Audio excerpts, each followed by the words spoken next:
Hello everyone, welcome back to the channel. Today we are going to talk about a major development in the ongoing conflict between Russia and Ukraine, a strike that shook the very heart of Moscow. Ukrainian drones have reportedly targeted Moscow's financial hub, striking the famous Moscow City Towers, which are valued at around $1.2 billion. This wasn't just an ordinary drone strike. It was a symbolic hit that carried a message far beyond the physical damage it caused, raising new questions about the vulnerability of Russia's most secure and prestigious centers of power. When we think of the Moscow City Towers, we think of skyscrapers, business hubs, international corporations, and the heart of Russian finance.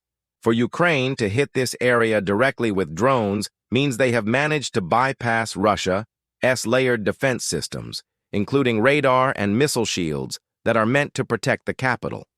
It also shows that Ukraine is not just targeting military bases near the front lines, but striking at the symbols of Russian power right in Moscow itself. That sends a shockwave through the Kremlin, because these towers are not only economic assets, but also a political showcase for the Russian government. The strike reportedly damaged glass windows, office interiors, and parts of the towers. While some damage may seem cosmetic, the psychological impact is much bigger. Russians who live in Moscow, far from the front lines, have been told repeatedly by their government that they are safe. Yet now they are witnessing explosions in one of the most heavily guarded cities in the world. This demonstrates Ukraine's growing ability to project force deep inside Russian territory and also exposes weaknesses in Russia's air defense. For Ukraine, this is not simply about destruction, it is about sending a message. Moscow City Towers are seen as a symbol of wealth, power, and Russian pride. They house banks, government-related offices, and even some ministries. By striking them, Ukraine is showing that nowhere is off limits, and no amount of wealth or prestige can shield Russia from the consequences of the war it started. This challenges Putin's image of total control and shakes public confidence. Russia, of course, tried to downplay the attack. The Kremlin stated that their air defense shot down most drones, and only minimal damage occurred. But social media tells a different story. Videos circulating online show explosions, smoke rising from the buildings, and debris scattered in the streets. These images contradict official statements and fuel frustration among ordinary Russians, many of whom already doubt the information released by state media. This gap between reality and propaganda is growing wider every day. From Ukraine's perspective, the strike is part of a broader strategy. Ukraine knows it cannot match Russia's firepower on the battlefield, but what it can do is target critical infrastructure and psychological pressure points. Drone warfare has become one of Ukraine's strongest tools. Small, cheap, and hard to detect, these drones are able to bypass Russia's expensive defense systems and reach key targets. Each successful strike not only causes damage, but also forces Russia to divert resources, spend more money, and spread its defenses thinner. It's also important to note the timing. This strike happened as Ukraine is pushing hard in its counteroffensive operations.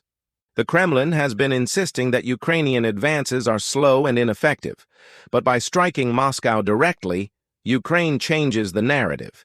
It shows the world that despite difficulties on the ground, Ukraine is still capable of surprising Russia and taking the fight to its doorstep. That keeps morale high inside Ukraine and sends a strong signal of defiance.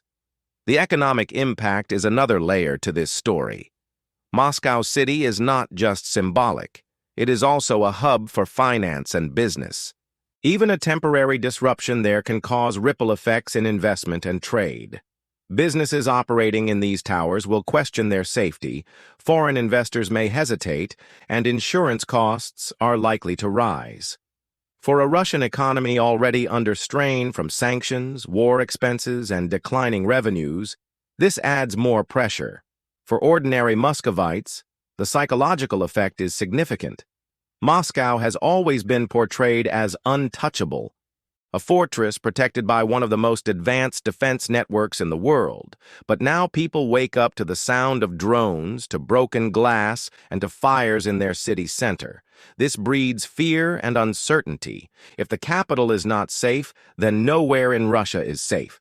That changes public perception of the war in ways that could eventually impact political stability. The Kremlin will now be forced to respond. We can expect tighter security in Moscow, more air defense deployments, and harsher rhetoric from Russian officials. They will likely accuse Ukraine of terrorism, as they have before, and try to justify further escalation. But at the same time, every missile they fire at Ukraine in retaliation costs money and resources. And with each drone Ukraine sends to Moscow, Russia is forced to use expensive defense systems to shoot them down. It's a battle of economics as much as it is of technology. Ukraine's allies are also watching closely. Western nations have been supplying Ukraine with advanced drones, technology, and intelligence support. Strikes like this demonstrate the effectiveness of that support. They also put pressure on Western governments to continue and even expand assistance, since Ukraine is clearly capable of using these tools to strike meaningful targets. At the same time, some allies may worry that such strikes could escalate the war further, provoking Russia to retaliate more aggressively. This creates a complex diplomatic balancing act. For Russia, these strikes are a nightmare scenario. Putin has built his authority on the idea that he can protect the Russian people and maintain order. If drones can repeatedly reach Moscow, that narrative crumbles.